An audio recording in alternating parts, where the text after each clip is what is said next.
Last class में कहा Malus law तक कराया था आप लोगों को। आई थिंक मेलस लॉ करवा दिया था ना।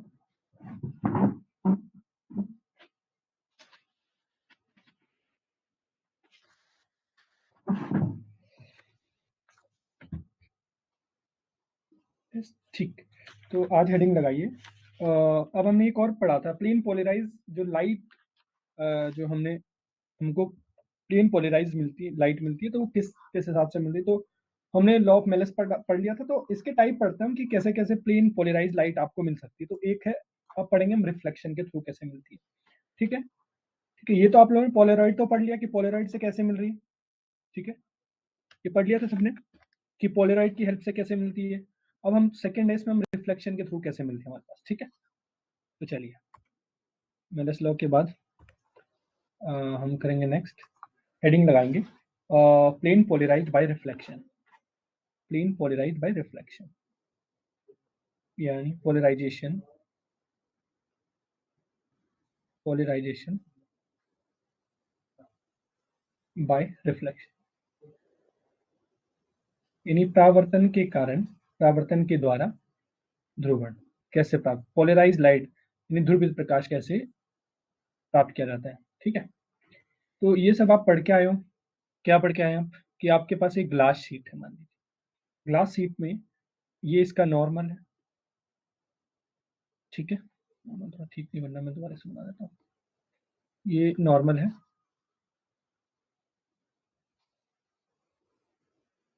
ठीक है, अब कोई लाइट इंसिडेंट हुई है। कौन सी लाइट इंसिडेंट हुई? Unpolarized light.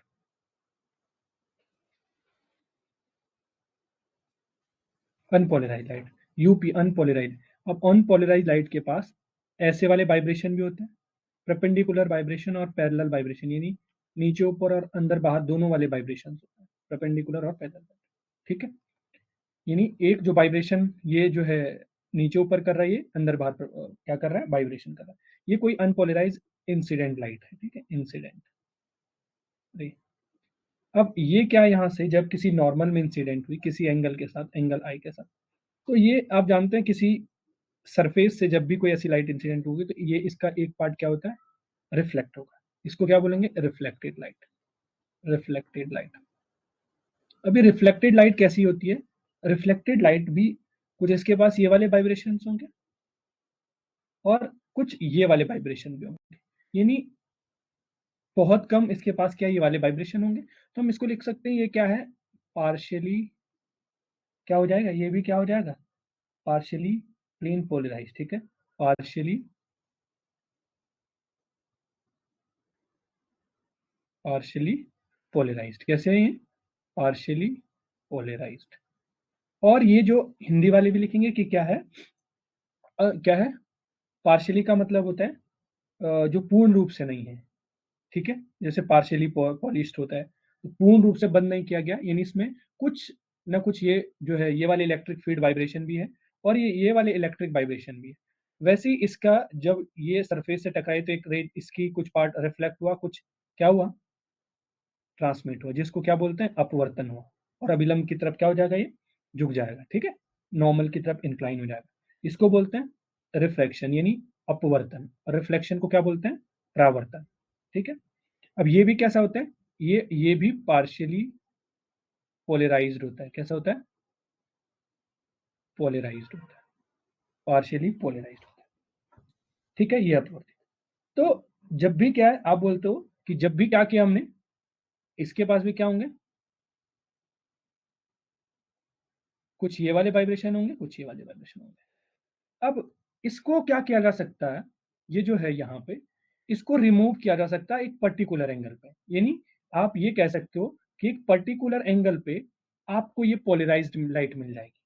क्या है, एक पर्टिकुलर एंगल पर ये रिफ्लेक्टेड बीम क्या हो जाती है, कंप्लीटली पोलराइज्ड होती है। उसको क्या बोलते हैं, ब्रूस्टर एंगल। क्या बोलते हैं उसको? बूस्टर एंगल, जिसको आप बोलते हैं। इस इसके सहायता से अब क्या हो गया हमारे पास, इसकी सहायता से ये हुआ हमारे पास ये पोलराइज्ड लाइट मिल गई, ध्रुवित प्रकाश मिल गया। तो आप ये कह सकते हैं कि जो ट्रांसमिटेड लाइट है वो तो पार्शियली पोलराइज्ड है और ये भी पार्शियली पोलराइज्ड है, पर जो रिफ्लेक्टेड लाइट है वो उसको एक पर्टिकुलर एंगल से जब इंसिडेंट लाइट कराएंगे जब एक पर्टिकुलर एंगल से इंसिडेंट कराएंगे लाइट, तो इन दोनों के बीच कितना एंगल बन जाता है? फिर 90 डिग्री का एंगल बन जाता है। 90 डिग्री का जब एंगल बनता है तो आपके पास ये आपको कैसी मिलती है? कंप्लीटली पोलराइज, यानी पूर्ण रूप से जो है ध्रुवित प्रकाश मिलेगा आपको। उस एंगल को क्या बोलते हैं? बूस्टर एंगल या ब्रूविस्टर एंगल। ठीक है, क्लियर है इतना? तो आपने कहा कि हमने ऑर्डिनरी लाइट किया, ठीक है, इतनी बात तो क्लियर है शायद। तो अब जो है आप लिखेंगे ब्रूविस्टर एंगल। क्या लिखेंगे? Brewster angle. हिंदी में आप लिख सकते हैं बूस्टर लॉ, बूस्टर लॉ। यानी आप लिखेंगे रिफ्लेक्टेड रिफ्लेक्टेड लाइट पूर्ण रूप से पोलराइज मिलती है, पोलराइज मिलती है। कैसे लिख सकते हैं इससे पहले?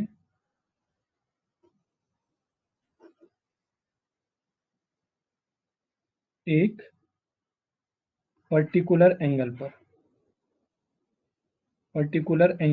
पर्टिकुलर कोण पर रिफ्लेक्टेड लाइट, रिफ्लेक्टेड लाइट हमें पूर्ण रूप से, कंप्लीटली, पूर्ण रूप से पोलराइज मिलती है, पोलराइज्ड मिलती है। उस एंगल को उस एंगल को बूस्टर एंगल कहते हैं। बूस्टर एंगल कहते हैं। उस एंगल को बूस्टर एंगल कहते हैं। अब बूस्टर एंगल क्या होता है? आप बोलते हो जब ये इंसिडेंट एंगल आईपी, आप लिखते हो कि ये हो जाता है म्यू इक्वल टू 10 आईपी। ठीक है, IP is incident angle. IP क्या है? Incident angle.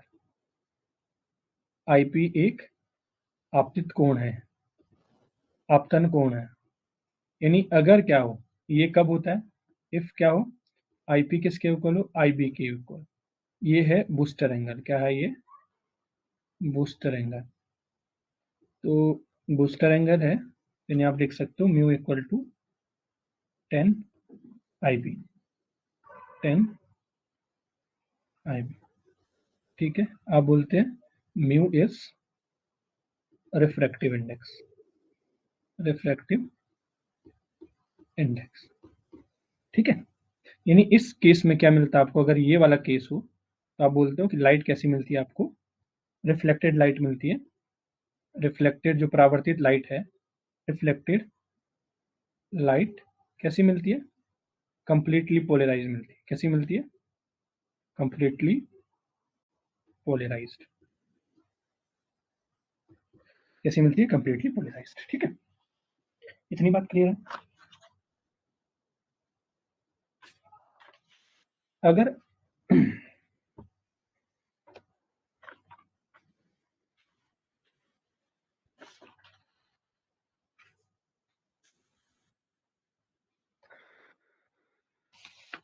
हो गया इतना? नोट कर लिया आप लोगों ने? तो नेक्स्ट स्लाइड में चलो।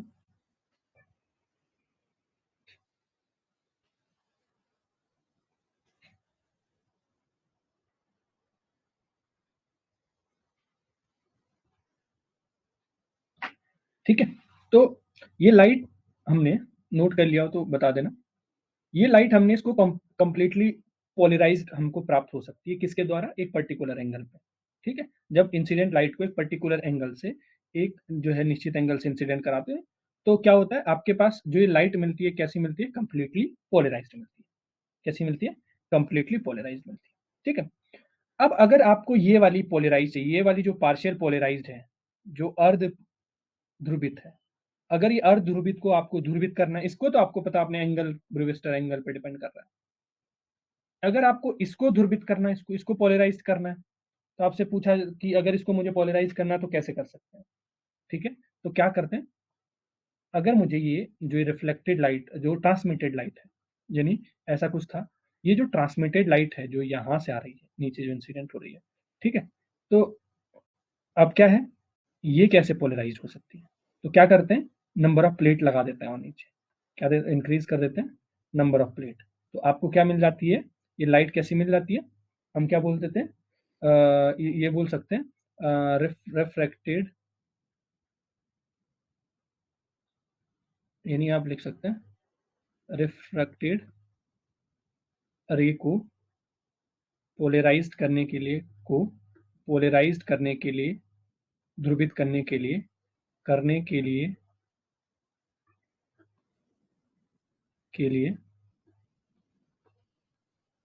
क्या कर देते हैं, arrange parallel plate, arrange parallel plate, parallel plates, ठीक है, टू ईच अदर, और इसको कहा जाता है, इसे कहा जाता है, इस अरेंजमेंट को ऐसे लिख सकते हैं, इस प्लेट के प्लेट्स के इस अरेंजमेंट को अरेंजमेंट को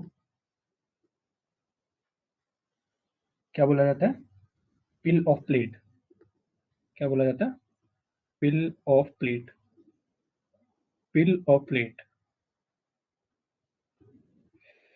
ठीक है, पिल ऑफ प्लेट कहा जाता है। चलिए एक क्वेश्चन कर लेते हैं, इनका ये हो गया, एक क्वेश्चन कर लेते हैं। The angle of polarization, the angle of polarization for any medium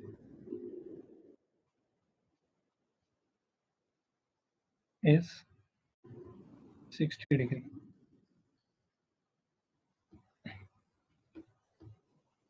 What will be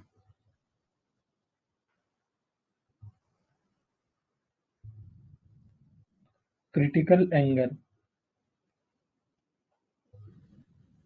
for this? चलिए हिंदी वाले लिखेंगे कि एंगल ऑफ पोलराइजेशन, अगर जो ध्रुवण कोण है वो किसी मीडियम के लिए 60 डिग्री दिया है, तो बताइए क्रिटिकल एंगल क्या है। इस क्वेश्चन से पहले हम एक और चीज बताते हैं आपको, क्रिटिकल एंगल क्या है। हालांकि इसको ऑप्शन लिख देते हैं हम, साइन इनवर्स रूट 3। अभी हमको क्रिटिकल एंगल समझ नहीं आ रहा होगा कि क्रिटिकल एंगल क्या है, टेन इनवर्स, क्वेश्चन लिख लो बस, थोड़ी सी जगह छोड़ दो उसके लिए, tan inverse 3 cos inverse root 3, and D option है आपके पास साइन इनवर्स 1/√3, ठीक है। नोट कर लिया आप लोगों ने। इस क्वेश्चन को अभी कराते हैं क्योंकि ये आपने नहीं पढ़ा होगा कि क्रांतिक कोण क्या होगा, क्रांतिक कोण होता क्या, पहले हमको ये पता चल रहा है, थोड़ा क्रांतिक कोण के बारे में बताते हैं आपको, ठीक है। नोट कर लिया आप लोगों ने।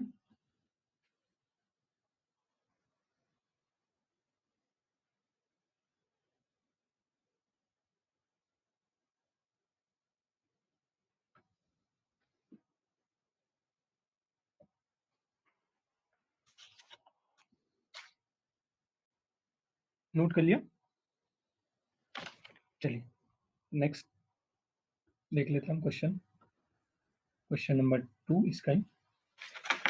चलिए ये ब्रेविस्टर एंगल से रिलेटेड है, at what angle what angle of incident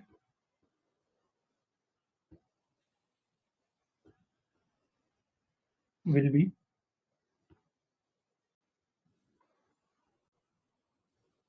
the light reflected from liquid, mu दे रखा है 1.732, be complete, we completely. Hindi वालों को भी बता देता हूँ मैं, इंग्लिश वाले इसको सॉल्व करिए तब तक। 130 डिग्री एंड डी ऑप्शन है 42 डिग्री। मैंने को आने का आंसर भी दे दिया। चलो देखो क्या है, एट व्हाट एंगल, एक ऐसा इंसिडेंट एंगल बताओ, ठीक है, वट जहां पर रिफ्लेक्टेड लाइट आपको कैसी मिल रही है, reflected from liquid surface, liquid surface से वो कंप्लीटली रिफ्लेक्ट हो रहा है, ऐसा कोई सरफेस है लिक्विड सरफेस। कह रहे हैं कि बताइए ये एंगल क्या होगा, कौन सा, ये इंसिडेंट एंगल लाइट का ये वाला आईपी, जिस पर ये रिफ्लेक्ट हो जाए सारी, रिफ्लेक्ट। तो अभी हमने एक चीज पढ़ा था, क्या पढ़ा कि आपने कहा कि म्यू इक्वल टू कितना पढ़ा आपने, 10 आईपी। पीछे देख लीजिए कितना पढ़ा आपने, 10 आईपी तो पढ़ा, म्यू इक्वल टू 10 आईपी, तो ये हो जाएगा 10 आईपी। अब म्यू कितना दे रखा है, 1.73, तो 1.73 का मतलब कितना होता है, कितना होता है, √3, 10 इनवर्स 10 आईपी। अब बताइए किस पे होता है, 10√3 किस पे होता है,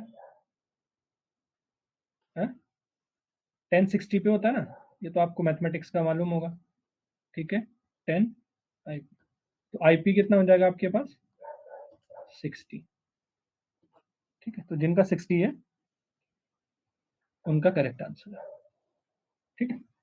अब थोड़ा सा बताते हैं आपको क्रिटिकल एंगल के बारे में, क्रिटिकल एंगल क्या है, ठीक है, कोई बता सकता है जिनको मालूम है क्रांतिक कोण क्या होता है, हम्म, चलो, तो हेडिंग लगाएंगे आप, टोटल,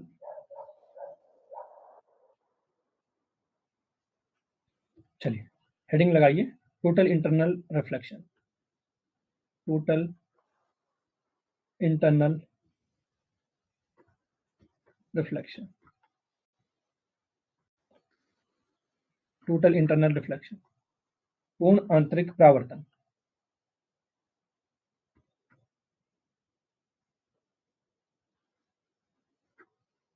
परावर्तन, क्या आपके पास पूर्ण आंतरिक परावर्तन, तो देखिए आपके पास पूर्ण आंतरिक परावर्तन क्या होता है, मैं जब रे ऑप्टिक्स पढ़ाऊंगा तब भी आपको पूर्ण आंतरिक परावर्तन पढ़ाऊंगा। तो ये कोई इंसिडेंट रे होती है और ये यहां से क्या हुआ, ये एंगल ऑफ इंसिडेंट है, ठीक है, और ये कोई दो माध्यम है, ये N1 माध्यम है, ये N2 माध्यम है, तो कभी भी टोटल इंटरनल रिफ्लेक्शन जो है हमेशा डेंसर डेंसर टू रेयर के लिए वैलिड है, रेयर, ठीक है, रेयर के लिए वैलिड है, तो आप लिख सकते हैं this is valid only for, this is valid, valid only for, only for, only for denser, denser to, denser to rare medium, ठीक है, इसके लिए केवल ये सघन माध्यम से विरल माध्यम के लिए क्या है, वैलिड है। अगर किसी तरह, इफ, अगर ये एंगल इंसिडेंट इक्वल टू क्या हो जाएगा,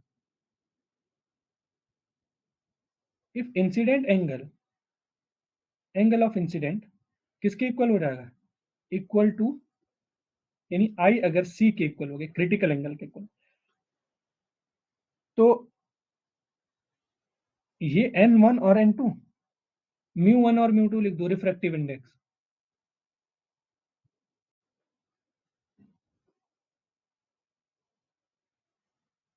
ठीक है, तो ये जो सी है इसको क्या बोला जाता है, इस सी को बोला जाता है क्रिटिकल एंगल, क्रिटिकल यानी क्रांतिक कोण। अच्छा, क्या होता है कि अगर लाइट, अगर जब जब किरण 90, अगर जब किरण क्या हो 90 डिग्री का एंगल बनाते हुए क्या है, बनाते हुए निकल जाए, तो उसको क्या बोलते हैं, उस एंगल को बोलते हैं क्रिटिकल एंगल, ठीक है, क्या हो, अगर लाइट क्या होती है, travel denser to rare medium, अगर क्या हो रहा है, देखो डेंसर से रेयर में जा रही तो नॉर्मल से दूर हट रही है।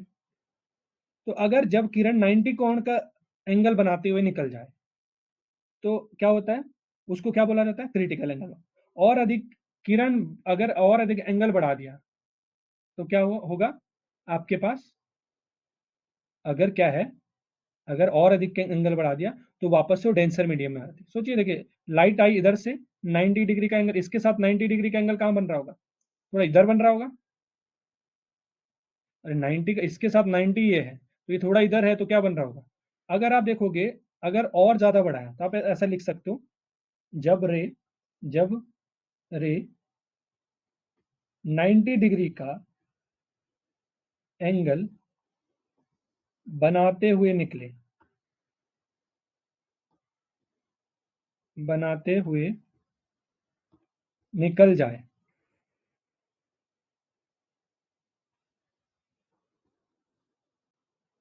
तो उसे, तो इंसिडेंट एंगल,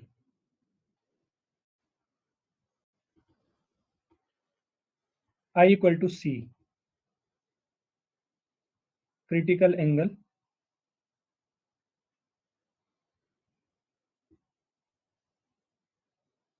और जिस एंगल पर ऐसा होता है, ठीक है, उस एंगल को क्या बोलते हैं, क्रिटिकल एंगल। ठीक है, इस एंगल को क्रिटिकल एंगल कहते हैं।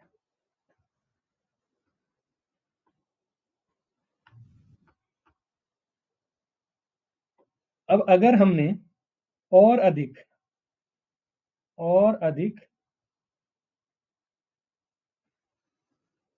कोण का मान यानी एंगल का मान बढ़ाने पर, बढ़ाने पर रे उसी माध्यम में वापस आ जाती है, उसी मीडियम में, मीडियम कौन सा, डेंसर में पहुंच जाती है,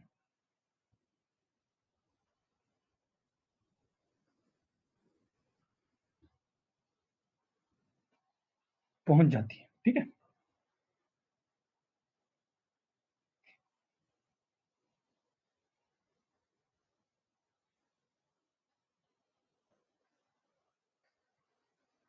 ठीक है, तो ये रेयर होना चाहिए तभी वैलिड है ये, नहीं तो वैलिड ही नहीं है। अभी बताते हैं कैसे वैलिड।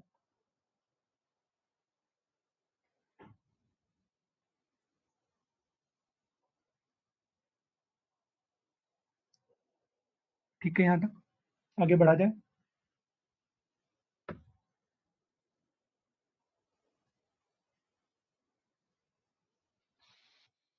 चलो, नहीं नोट किया तो बता देना मुझे। अब देखते समझते हैं कि कैसा, मैंने कहा कि क्यों वैलिड है। अगर मैं स्नेल लॉ से जानूं तो स्नेल लॉ क्या कहता है आपके पास, स्नेल लॉ, जिनको स्नेल लॉ नहीं पता तो हम ऑप्टिक्स, रे ऑप्टिक्स अभी शुरू करेंगे, उसमें पढ़ेंगे। इंसिडेंट जो माध्यम था, N1 माध्यम था, यानी आपतित किरण, आपतित कोण की ज्या किसके इक्वल हो जाती, परावर्तित कोण की ज्या के इक्वल। यही तो पढ़ा आप लोगों ने। ये ट्रांसमिटेड वेव है, ये इंसिडेंट वेव है। तो आपने कहा कि देखिए कि यहां से क्या हो जाएगा आपके पास, यानी आप कहोगे कि sine incident upon sine transmitted कितनी हो जाएगी, आप बोलोगे N2 अपॉन N1। अगर किसी तरह क्या हो जाए, ये इंसिडेंट एंगल किसके इक्वल हो जाए, क्रिटिकल एंगल के इक्वल हो सकता है, QC। तो उस एंगल में क्या हो जाएगा, उस केस में क्या हो जाएगा, देन जो आपके पास QT है ट्रांसमिटेड, वो क्या हो जाएगा, 90 डिग्री हो जाएगा।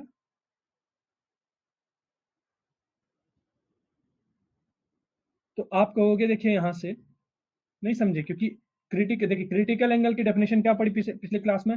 अगर रे 90 का एंगल बनाती है, ये क्या बनाएगी, ये जो जो रिफ्रैक्टेड हुई, ट्रांसमिटेड हुई बोल देते हैं इसको, रिफ्रैक्टेड, यानी सी को बोलते हैं ट्रांसमिटेड, ट्रांसमिटेड।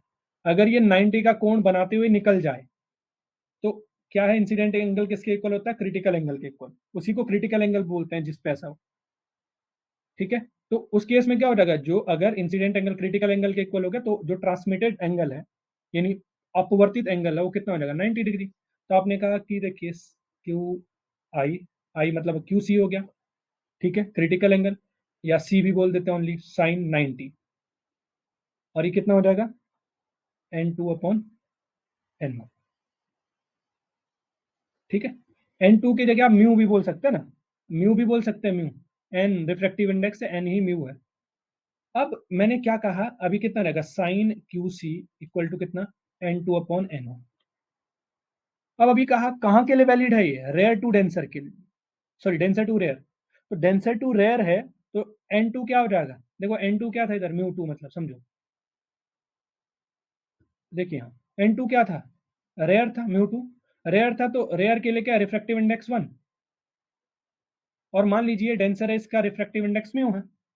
तो मैं क्या कह रहा हूँ कि जो एन टू है वो तो वन हो गया, और जो एन वन है वो म्यू हो गया, क्योंकि आपको पता ये रेयर है, रेयर मतलब इसका रिफ्रैक्टिव इंडेक्स वन, और एन वन जो है कोई मीडियम है, डेंसर मीडियम है जिसका रिफ्रैक्टिव इंडेक्स म्यू है।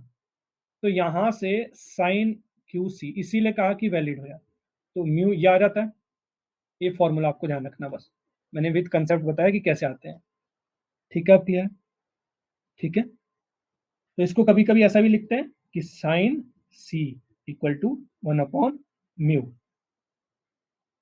ऐसा भी लिखता है, दोनों में से कोई एक लिख दो। Sine C is a critical angle, C क्या, क्रिटिकल, ठीक है, या क्यू सी भी लिख दो, दोनों बराबर क्रिटिकल एंगल, क्रांतिक को। सबको क्लियर है ये कहानी, ऐसा कोई है जिसको ये कहानी नहीं पता?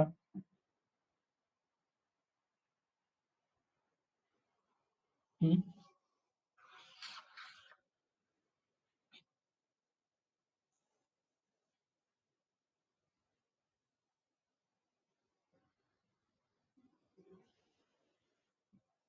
एक बार बता दीजिए मेरे को।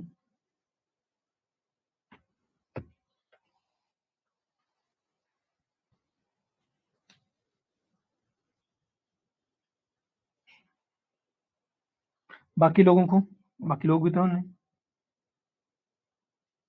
ठीक है,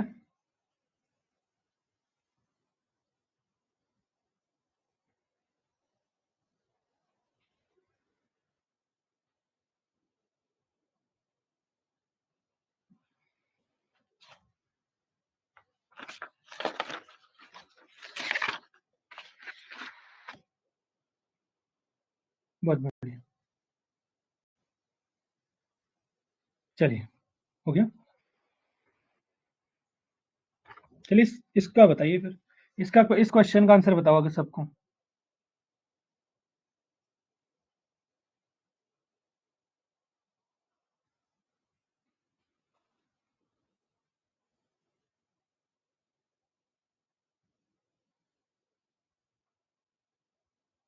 अब देखो, एंगल ऑफ पोलराइजेशन क्या दे दिया 60, what will the critical angle बताइए, डी ऑप्शन, सबका डी आ रहा, सॉल्व कराने की जरूरत है। हम्म, चलिए, आई थिंक नहीं है सॉल्व कराने की जरूरत ना, जिनको लगता है सॉल्व कराने की जरूरत है तो आप लोगों ने क्या पढ़ा, म्यू इक्वल टू क्या पढ़ा आप लोगों ने, 10 IP, तो 10 IP 1060 की वैल्यू होती है √3। तो अभी अभी आप लोगों ने पढ़ा कि sine C equal to one upon mu, तो म्यू की वैल्यू रख दी वन अपॉन √3। तो यहाँ से क्रिटिकल एंगल की वैल्यू क्या आ जाएगी, c equal to sine inverse one by √3, simple सा आंसर था, option D is the correct answer था। ठीक है, तो ऐसे ऐसे आसान क्वेश्चन हैं, आ जाएंगे और भी क्वेश्चन होंगे ऐसे, वो आपको असाइनमेंट मार्क दे दूंगा, ऑप्टिक्स और वेव एंड ऑप्टिक्स का असाइनमेंट आज मिल जाएगा, ठीक है, आज का मतलब आज ही मिलेगा, ठीक है, नहीं देखे मेरे को एक रिमाइंडर डाल देना ग्रुप में, या ग्रुप के अलावा डाल देना कोई भी, ठीक है, कि आज आपको असाइनमेंट देना है। चलिए इसको बताइए, इस क्वेश्चन को सॉल्व करिए आप।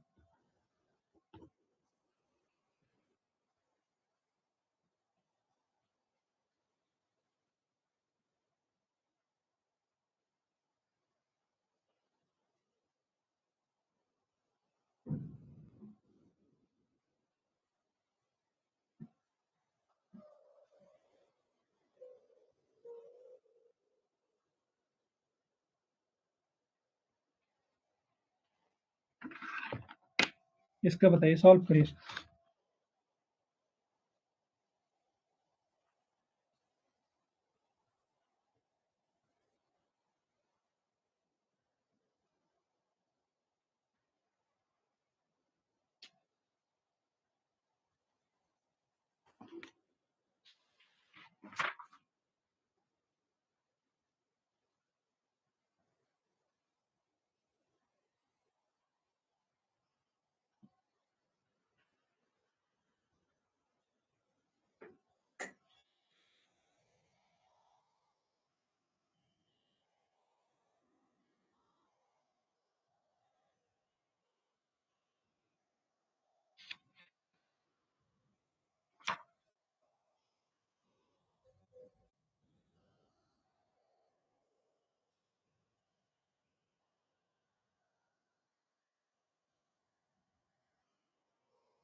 ए, सबका ये आ रहा है, मुझे भी नहीं पता इसका, आप लोग कर लीजिए।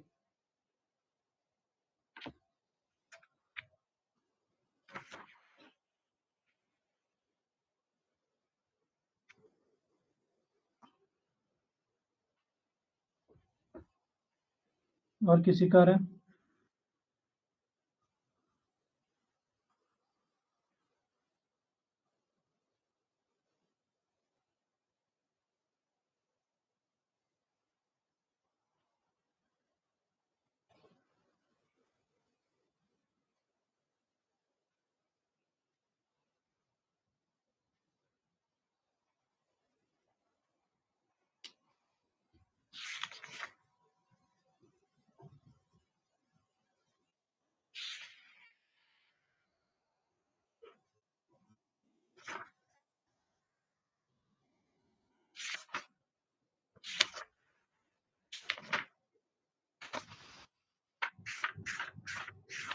चलिए, फिर बता दीजिए। मेरे को नहीं आता, मुझे नहीं आता इस। The ray of light incident on the surface glass plate refractive index mu दे रखा है 1.5। ठीक है। At the polarise at polarising angle, what is the polarising angle of polarisation? तो आपसे क्या बोला है, म्यू दे रखा है आपके पास 10 IP। ठीक है। अब देखो यहाँ पर, ये है आपके पास 1.5। 1.5 का मतलब होता है कितना, 3/2। हाँ, 10 IP। 10 IP। IP क्या हो गया आपके पास, 10 इनवर्स 3/2, या 1.5 बोल दो। हाँ, 1.5। अब एक चीज बताओ मेरे को, 1.5 है तो 1045 पे कितना होता है? आपको न्यूमेरिकल सॉल्व करना आना चाहिए। कैलकुलेशन 1045 कितना होता है? कितना होता है 1045? हम्म,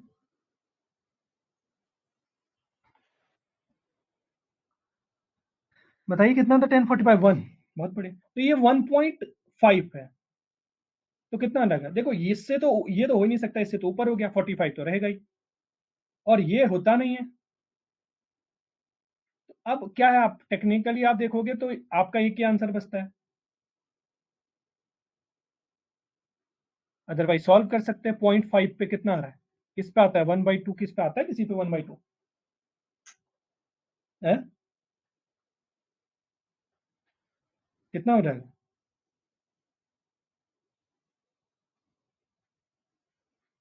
ऐसे भी सॉल्व कर सकते हैं, ठीक है। चलिए,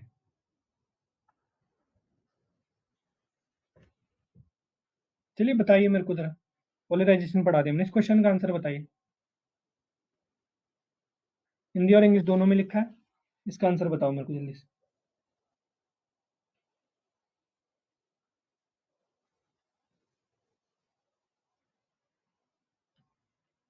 प्रकाश को आप गुण, कौन सा गुण है जो दर्शाता है कि which are the property of the light, जिसके बारे में वो दर्शाता है कि वो अनुप्रस्थ तरंग है, किसके वजह से? डी है। किसकी वजह से? पोलराइजेशन की वजह से। ऐसे आसान से क्वेश्चन होंगे, ठीक है। ये तो वही हो गया शायद। हाँ वही हो गया, ये तो कर लिया आप लोगों ने। चलिए इसको बताइए। जब पारदर्शी पदार्थ के समतल प्लेट के ऊपर प्रकाश का ध्रुवण कोण आपतित कोण होता है तो परावर्तित अपवर्तित किरणें होती हैं। चलिए बताइए इसको। When light is incident on a plate as a transparent material at an angle of polarization, then reflected beams are।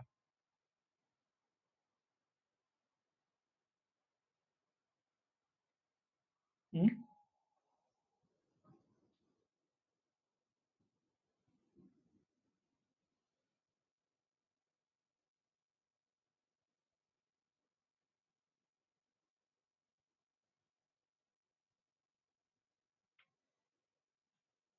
ठीक है।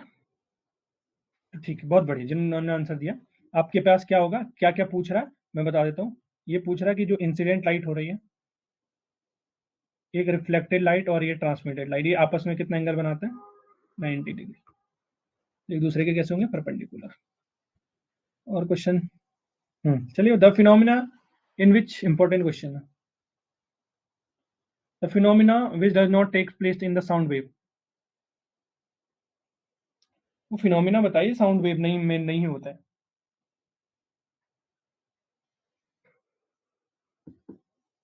हम्म, बताइए।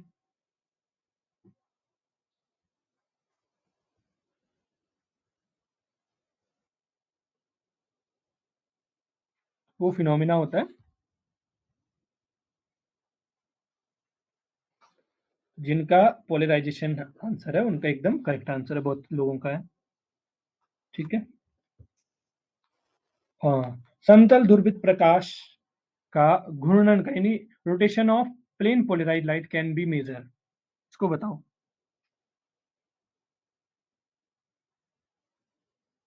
हाँ? किसी को आता है ये?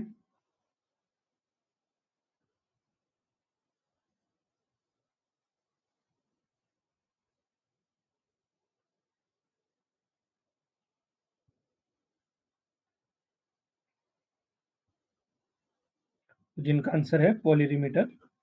पोलरीमीटर है। पोलरीमीटर क्या इंस्ट्रूमेंट होता है जो मेजर करता है ऑप्टिकल रोटेशन को। ठीक है। चलिए, थोड़ा सा निकोल प्रिज्म पे डिपेंड करता है ऑप्टिकल पर। ठीक है। दो निकोल प्रिज्म रखता है इधर से ना। अगर आप इसकी बात जानोगे ना, इसको कि ये क्या है, तो ये क्या करता है, पॉलिरीमीटर होता है ना, दो निकोल प्रिज्म रखता है ये। ठीक है, तो आप अगर निकोल प्रिज्म पढ़ेंगे अभी हम। ठीक है, लिख सकते हैं अगर लिखना चाह रहे हो।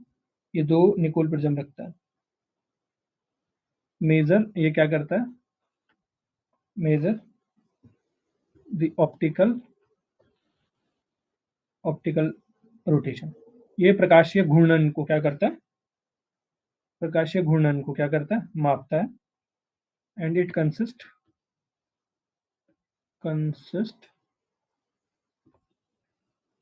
Consist of two Nicol prism. Two Nicol prism. ये दो निकोल प्रिज्म है। चलिए, अब थोड़ा सा निकोल प्रिज्म आया तो निकोल प्रिज्म भी यानी rotation of plane polarize light के लिए जो मेजर करता है, वो कौन करता है, पोलरीमीटर। ठीक है। चलिए, तो एक आधा क्वेश्चन और देखना चाहेंगे। बताओ तो इसको, चलो। In Brewster polarisation angle the angle between reflected और रिफ्लेक्टेड, तो कितना हो जाएगा जो अभी आप लोगों ने बताया, 90 डिग्री। ठीक है। और क्या क्वेश्चन है। हाँ, ध्रुवण के उत्पादन से, which of the following phenomena not concern with the production of polarization. किससे पोलराइजेशन नहीं प्राप्त किया जा सकता है, इनमें से किस किस घटना से, डिस्पर्जन से किया जा सकता है, डबल रिफ्लेक्शन से, ये तो हमने बता दिया कि डबल रिफ्लेक्शन से किया जा सकता है, ब्रूवेस्टर एंगल से किया जा सकता है, दो तो हमने बता दिया।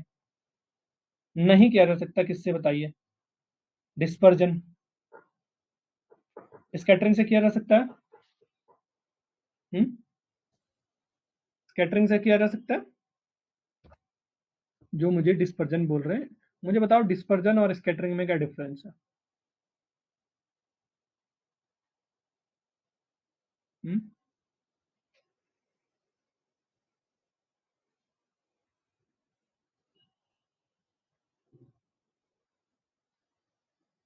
वो लोग मुझे एग्जाम्पल बताइए, क्या होता है?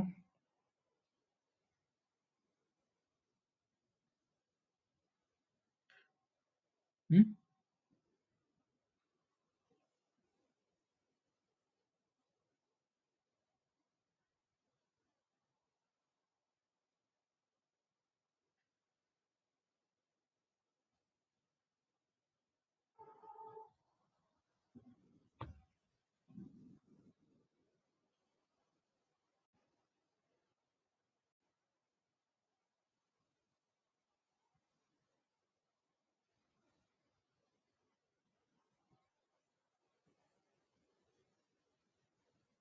कोई बताएगा?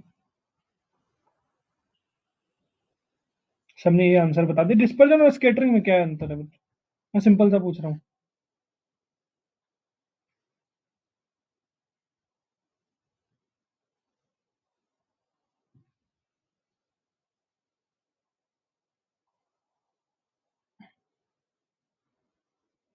और अगर मैं ऑब्जर्प्शन लिख दूं एक तो? हम्म? अगर मैं एक ऑप्शन दे दूं और ऑब्जॉर्प्शन, तो क्या हो जाएगा? आपका आंसर वही रहेगा, बदल जाएगा?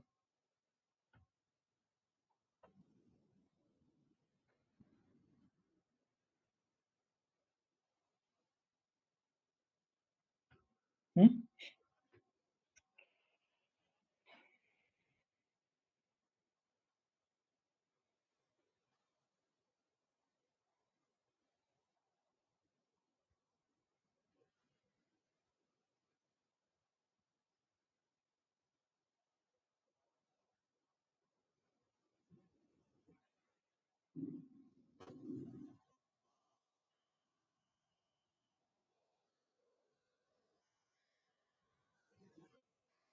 डिस्पर्जन दोनों सेम है, मतलब मैं समझा नहीं। दोनों सेम है, होते हैं शायद। डिस्पर्जन और ऑब्जर्प्शन में नहीं आपको मालूम? ऑब्जॉर्प्शन का मतलब तो अवशोषण होता है। तब भी काम ही नहीं करता, डिस्पर्जन नहीं होगा तब भी। इसमें तो मैं आपको बता दूं, ये 100% करेक्ट है अगर अवशोषण है।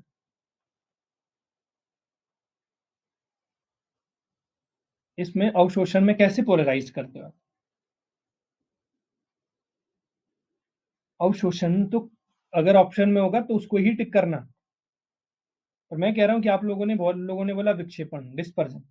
डिस्पर्जन अगर हो रहा है और स्कैटरिंग भी है, स्कैटरिंग में पोलराइज लाइट को अनपोलराइज लाइट को पोलराइज कर सकते हैं।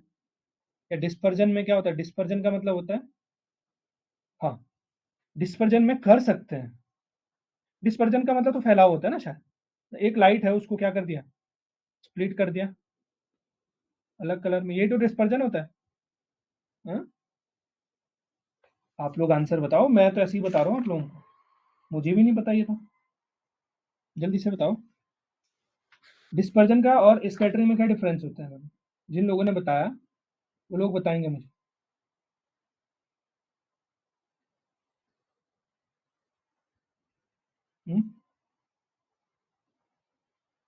डिस्पर्जन होता है या नहीं होता है? और अगर ऑप्शन में ऑब्जॉर्प्शन दिखे तब तो वो तो करेक्ट है। पर इनमें से बताओ, इनमें से क्वेश्चन ही कर लेते हैं। हम्म? कल पहले मुझे बता, सर्च करके बताओगे स्कैटरिंग और डिफ्रैक्शन में क्या, सॉरी, स्कैटरिंग और डिस्पर्जन में क्या डिफरेंस है, कौन सा आंसर होगा? ठीक है, चलिए। अब हेडिंग लगाइए next. Polarization by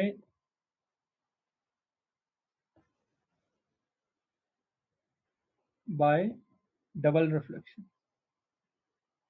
double reflection. द्वि अपवर्तन के कारण आप लिख सकते हो, द्वि अपवर्तन के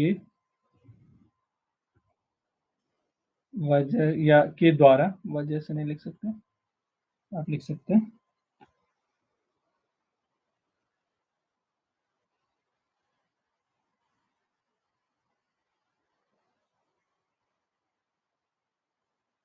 ठीक है, के द्वारा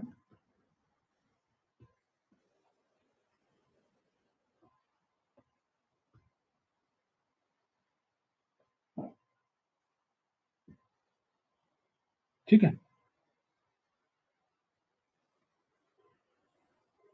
चलो, अब द्वि अपवर्तन के कारण क्या होता है, चलिए पहले एक निकोल प्रिज्म के बारे में जान लेते हैं, क्या होता है Nicol prism.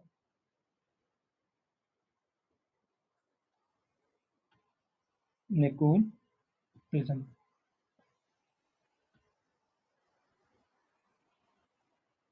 Nicol prism Hindi में भी निकोल प्रिज्म ही बोलते हैं। अच्छा, निकोल प्रिज्म कैसे बनता है? एक प्रिज्म होता है, ऐसे देखो, ऐसा एक प्रिज्म है जिसको काटा जाता है, और ऐसा कुछ कटा होता है ये, और इसके अंदर एक लिक्विड भरा होता है। तो लिख सकते हैं इसमें जो है प्रिज्म है, जिसको बीच से काट कर उसमें एक माध्यम यानी एक लिक्विड भर देते हैं। एक प्रिज्म है, प्रिज्म जिसको बीच से काटकर, बीच से काटकर उसमें माध्यम यानी मीडियम, इंग्लिश वाले जो है मीडियम लिखेंगे, ठीक है। मीडियम भी क्या है, लिक्विड लिख सकते हैं। कौन सा? लिक्विड। कैनेडा बेल्सम करके, कैनेडा बेल्सम करके भरा जाता है। बीच से काट दिया और इसमें क्या भर दिया, एक माध्यम भर दिया, जिसका नाम होता है, मीडियम का नाम होता है, मीडियम का नाम इसको बोलते हैं कनाडा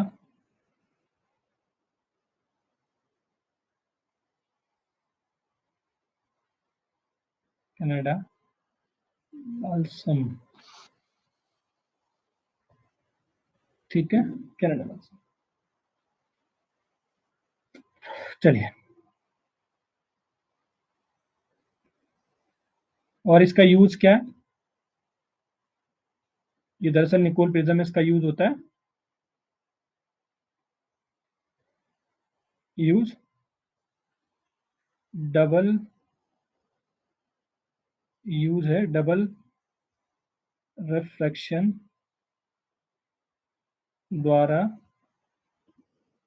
पोलराइज्ड, पोलराइजेशन या पोलराइज, पोलराइजेशन करना, ठीक है, इतना बोलते हैं,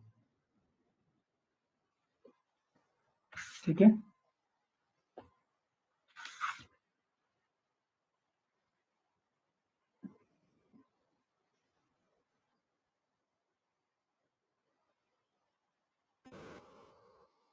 यानी आप लिख सकते हैं, अगर और अच्छे लैंग्वेज में लिखना है तो लिख सकते हैं, इसका प्रयोग, इसका प्रयोग यानी पोलराइज लाइट, पोलराइज्ड लाइट के प्रोडक्शन मतलब उत्पादन में, प्रोडक्शन तथा उसके, तथा उसके एनालिसिस में किया जाता है। ये लाइन ध्यान रखना, इंपॉर्टेंट है, आपके एग्जाम में पूछी जाती है, ठीक है।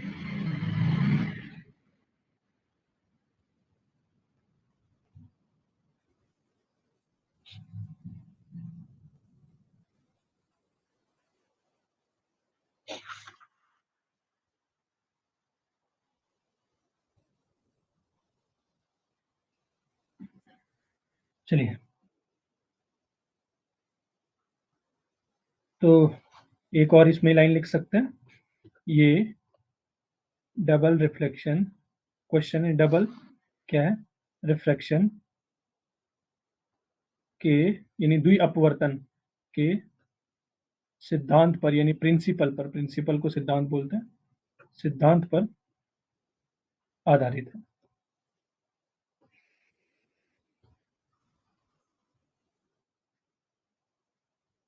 आधारित है, ठीक है, किस सिद्धांत पर आधारित।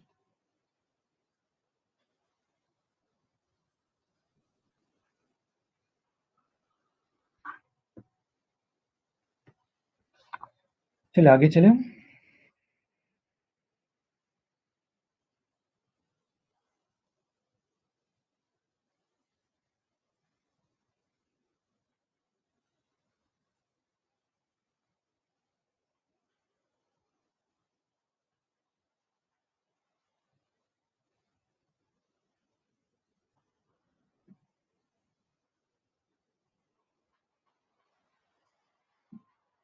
हो गया इतना, तो आगे चले।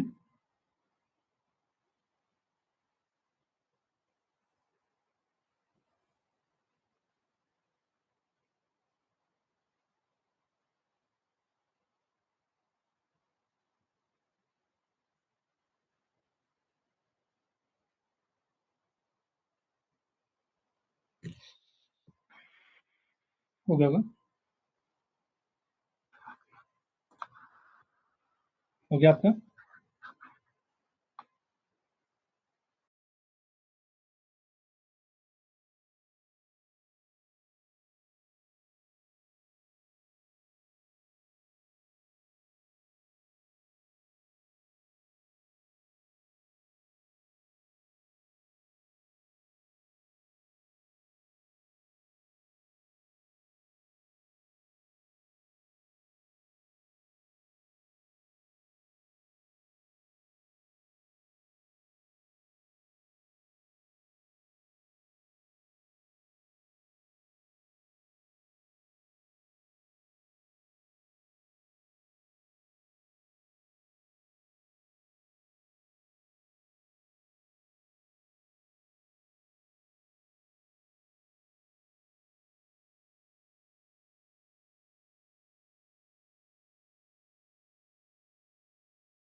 चलिए नेक्स्ट करते हैं।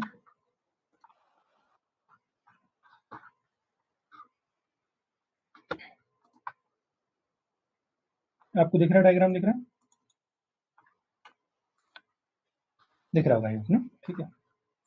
अब क्या है इसमें, सिंपल सी कहानी है, देखिए यहाँ पे, ये आपके पास अनपोलराइज लाइट है, यहाँ से कोई अनपोलराइज लाइट है, जिसके पास दोनों वाइब्रेशन है, अनपोलराइज लाइट है, अध्रुवित प्रकाश है, ये इंसिडेंट हुई, ये कनाडा बेल्सम जो यूज हुआ, ठीक है, कनाडा बेल्सम नामक का लिक्विड है। अब यहाँ से देखिए, ये जब इसमें इंसिडेंट होता है तो यहाँ से क्या हो जाएगा, एक रे यहाँ से क्या हो गई, इधर हो गई, इधर की तरफ आ गई, इसको बोलते हैं ओ रे, और एक रे क्या निकल गई, सीधी जो है ट्रांसमिट होकर निकल गई, एक रिफ्लेक्ट होकर निकल गई, एक ट्रांसमिट होकर निकल गई। इस क्रिस्टल को क्या बोलते हैं, ये है कैल्साइट का, ये जो प्रिज्म है ये कैल्साइट, इसको काट कर बीच में कनाडा बेल्सम भरा जाता है, ये पूरा क्या बन गया, निकोल प्रिज्म बन गया। अब जो ये लाइट निकली इसको बोलते हैं ई रे, यानी एक्स्ट्रा ऑर्डिनरी रे, क्या बोलेंगे, एक्स्ट्रा ऑर्डिनरी रे, और इसे क्या बोलेंगे, इसे बोलेंगे ऑर्डिनरी रे, ऑर्डिनरी रे, क्या बोलेंगे इसको, ऑर्डिनरी रे। ये हो गई आपके पास ऑर्डिनरी, ये हो गई एक्स्ट्रा ऑर्डिनरी, ठीक है। इसके प्लेन ऑफ वाइब्रेशन ऐसे हैं, इलेक्ट्रिक फील्ड वाइब्रेशन इसके ऐसे हैं, इसके क्या है, परपेंडिकुलर डायरेक्शन। क्लियर है इतनी बात, बना लीजिए डायग्राम,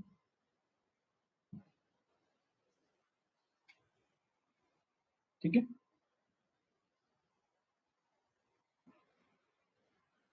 अब बता देते हैं एक्स्ट्रा ऑर्डिनरी और ऑर्डिनरी लाइट में क्या डिफरेंस है। एक तरफ हेडिंग लगाइए ओ रे, एक तरफ हेडिंग लगाइए ई रे, एक्स्ट्रा ऑर्डिनरी रे, दोनों में क्या डिफरेंस। सबसे पहले तो ये ओ रे हैं, ये रिफ्लेक्शन के लॉ को फॉलो करता है।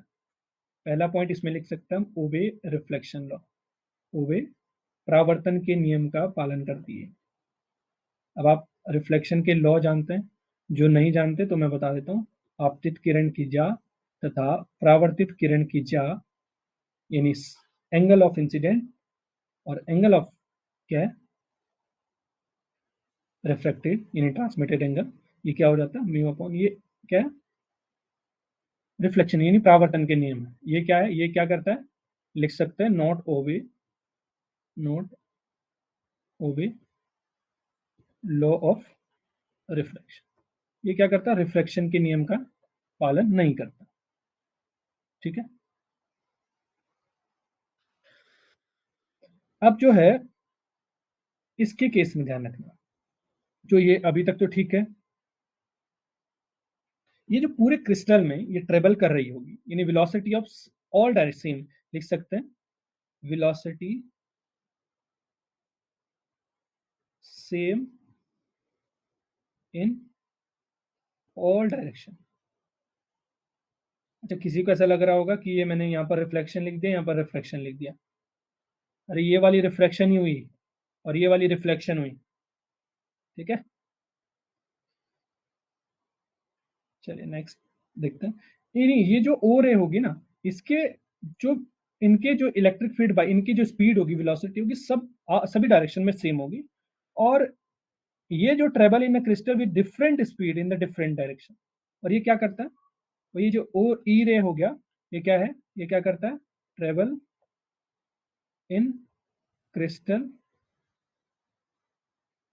With different speed, with different speed in different direction. यानी हम कहते हैं कि ये जो ई रे है, एक्स्ट्राऑर्डिनरी रे है, इसकी जो है पूरे क्रिस्टल में, क्रिस्टल कौन सा है, कैल्साइड, ये डिफरेंट स्पीड के साथ भिन्न भिन्न चाल के साथ भिन्न भिन्न दिशाओं में ट्रेवल करती है, अलग अलग दिशाओं में अलग अलग चाल से, इन इसकी एक समान चाल होती है पूरे क्रिस्टल में, किसी भी दिशा में मुड़ जाए।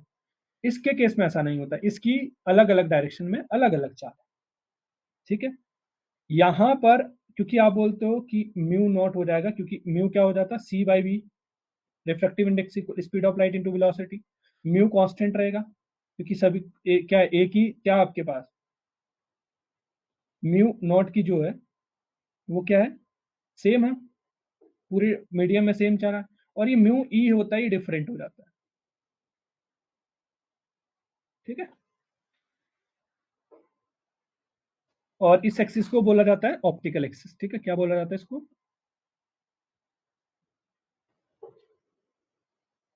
ठीक है, ये है जो है इसको, इस एक्सिस को बोला जाता है ऑप्टिकल एक्सिस। क्या बोला जाता है, ऑप्टिकल एक्सिस।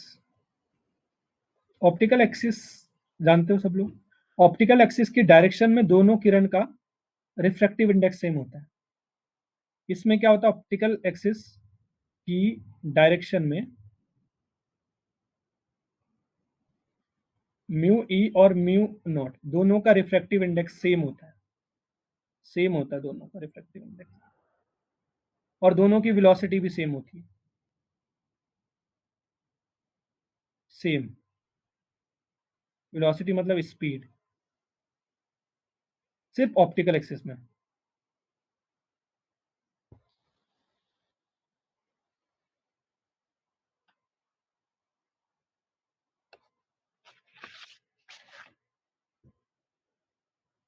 ठीक है, चलिए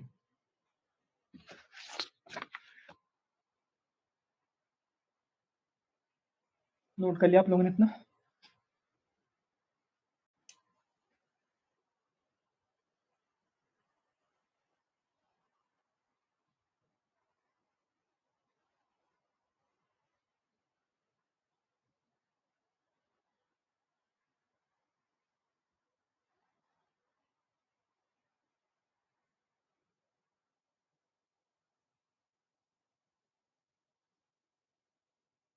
नोट कर लिया होगा, नेक्स्ट नेक्स्ट स्लाइड करता हूँ मैं।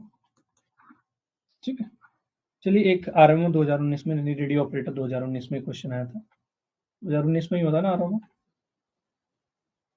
ठीक है, आरएमओ, ठीक है, लाइट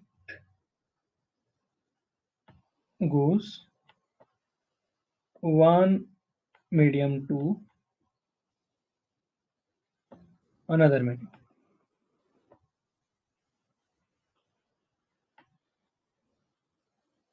ठीक है, light goes one medium to, then मैं आंसर लिख देता हूँ।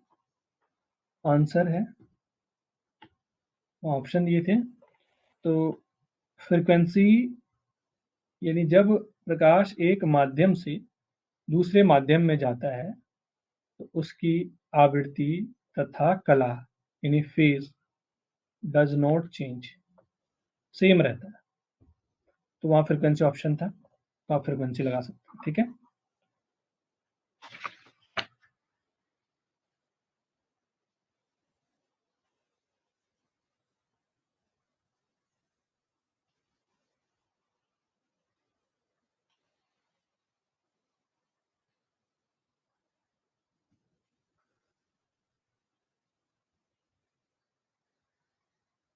चलिए अब ऐसे कौन कौन से डबल रिफ्लेक्टिंग क्रिस्टल का डबल रिफ्लेक्शन क्रिस्टल क्या, ठीक है। चलिए नेक्स्ट हेडिंग, चलिए इसमें लिख देते हैं। अब जो नेक्स्ट हेडिंग है वो है आपके पास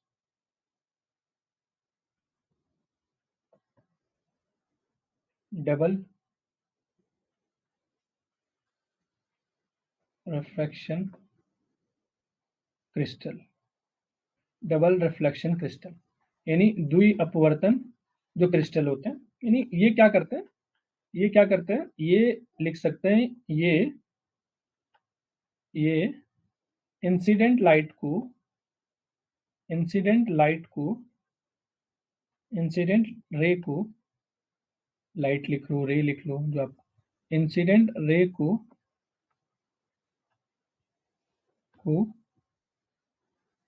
दो पार्ट में स्प्लिट कर दो, यानी दो रे में स्प्लिट करते हैं, स्प्लिट कर देते हैं,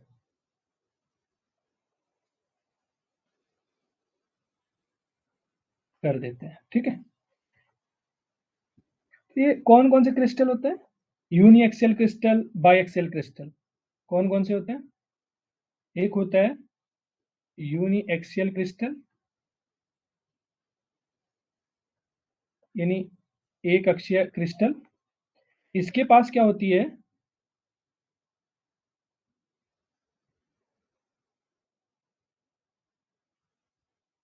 इसके पास क्या होती है, वन ऑप्टिकल एक्सिस, जैसे ऑप्टिकल होती है ना, one direction, there is a one direction.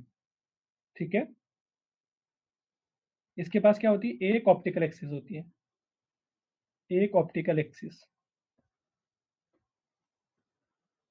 इसकी एग्जांपल है, जैसे होते हैं कैल्साइड और टूरमेलिन, टूरमेलिन और क्वार्ट्ज, ये पूछे जाते हैं। और बाईएक्सियल क्रिस्टल होते हैं, बाईएक्सियल मतलब जिसके पास दो एक्सियल है, मतलब दो ऑप्टिकल एक्सिस है, बाय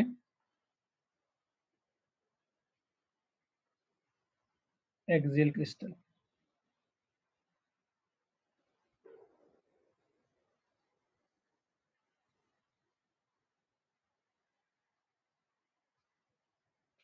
जिसके पास क्या होते हैं, दो ऑप्टिकल एक्सिस होता है, ऑप्टिकल, दो प्रकाशिक एक्सिस होता है। ऑप्टिकल एक्सिस मतलब ये वाले, ये ऑप्टिकल एक्सिस था, ये वाला ऑप्टिकल एक्सिस। ठीक है,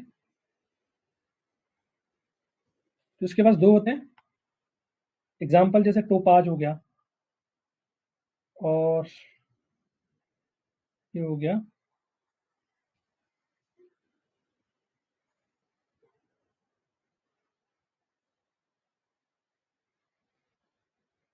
ठीक है।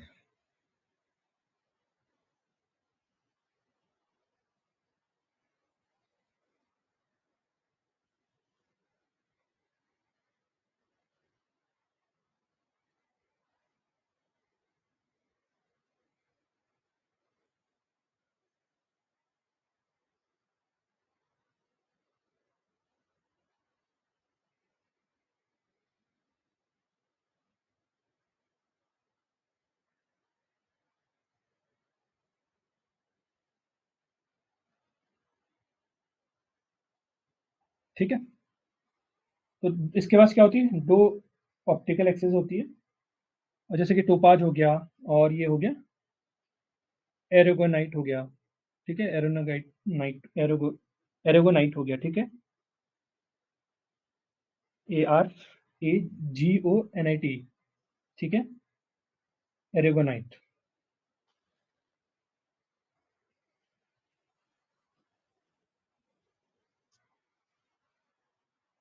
ठीक, हिंदी में लिख देता हूँ मैं। ए, कैसे लिखते हैं,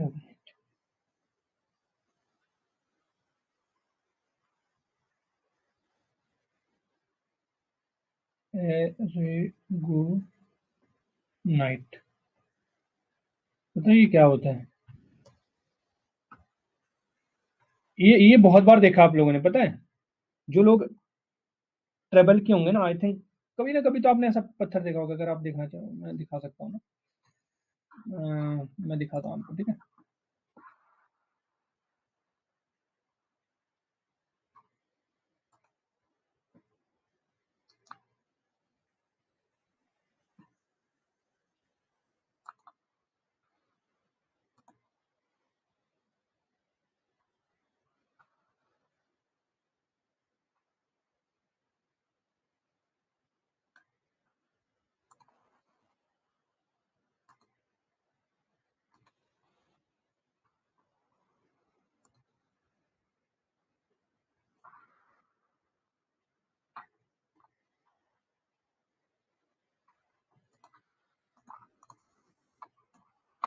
ये आप लोगों ने देखा होगा, कभी ना कभी तो देखा होगा इसको।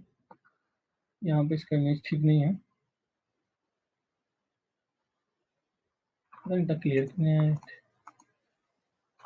देखा होगा आप लोगों ने इसको पक्का। ठीक है, ऐसा कुछ क्लियर नहीं आया यहाँ पे ना।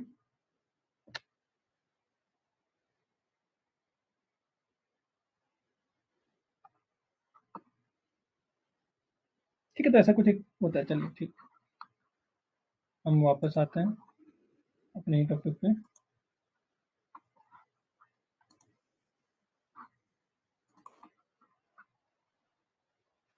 हाँ, चलिए नेक्स्ट स्लाइड ऐड करते हैं। ठीक है, अब जो है आपके पास ये यूनी एक्सियल जो क्रिस्टल है, ये दो टाइप के होते हैं। यूनी एक्सियल क्रिस्टल भी दो टाइप के होते हैं, इंपॉर्टेंट है ये। ठीक है, यूनी एक्सियल क्रिस्टल दो टाइप के होते हैं। कौन कौन से होते हैं? एक होता है आपके पास नेगेटिव,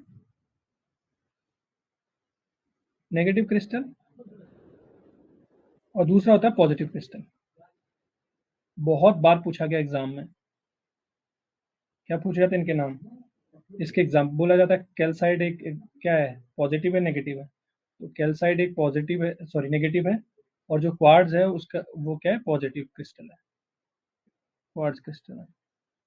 ठीक है, इसमें क्या होता है, जो ई का रिफ्रैक्टिव इंडेक्स होता है वो लेस होता है ओ रे से, और इसके केस में क्या होता है, जो ई का रिफ्रैक्टिव इंडेक्स होता है वो ओ रे से ज्यादा होता है। क्वेश्चन कैसे आता है? क्वेश्चन आता है कैल्साइट किस टाइप का क्रिस्टल है, ऐसा लिख के आएगा। कैल्साइट किस प्रकार का, कैल्साइट क्रिस्टल किस टाइप का, किस टाइप के क्रिस्टल का उदाहरण है, का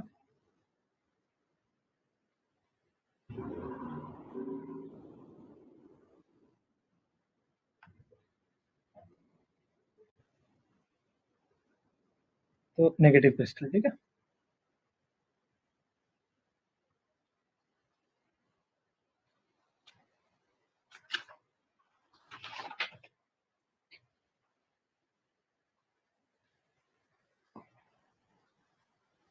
ठीक।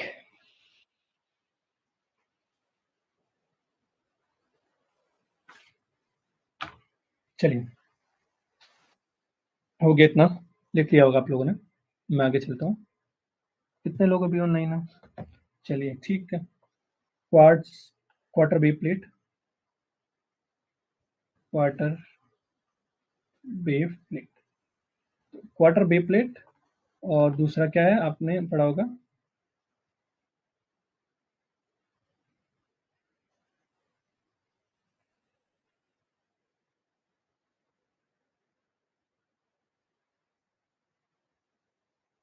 Half wave plate.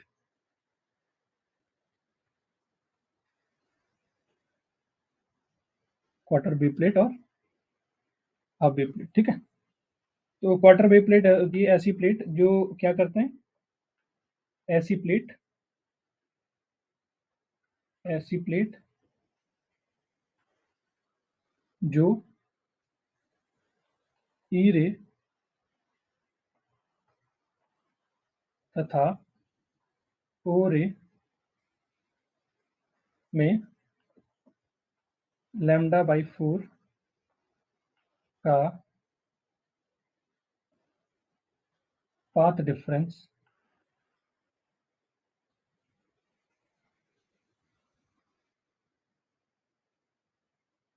ओ रे में पाथ डिफरेंस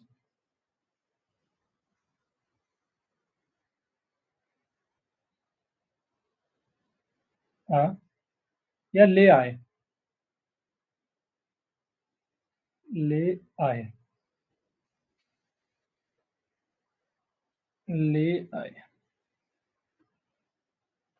ठीक है। यानी पाथ डिफरेंस कितना का ले आए, path difference y lambda by 4 का। और फेज डिफरेंस,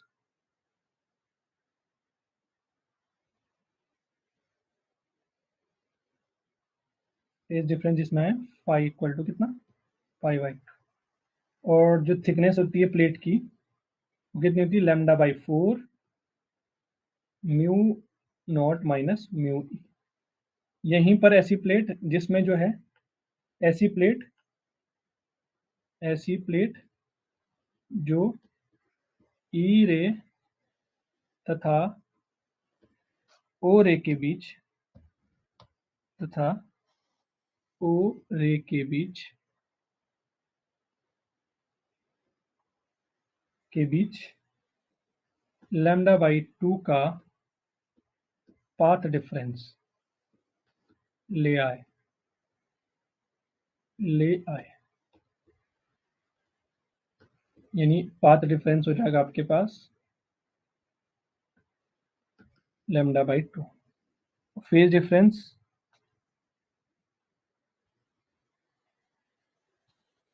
फेज डिफरेंस कितना होगा इसमें, पाई का होगा, ठीक है, पाई का होगा। और thickness of plate lambda equal to कितना, म्यू नॉट माइनस म्यू। पहचानने की क्या है आपके पास, एक बार लैम्डा 2 होगा, एक बार एक जगह लैम्डा बाई 4 होगा, ठीक है।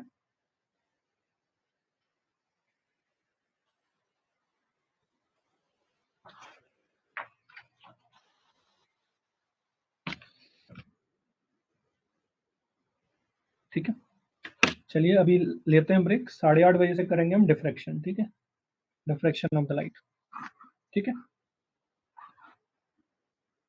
अभी के लिए लेते हैं एक ब्रेक, ब्रेक के बाद मिलते हैं सब।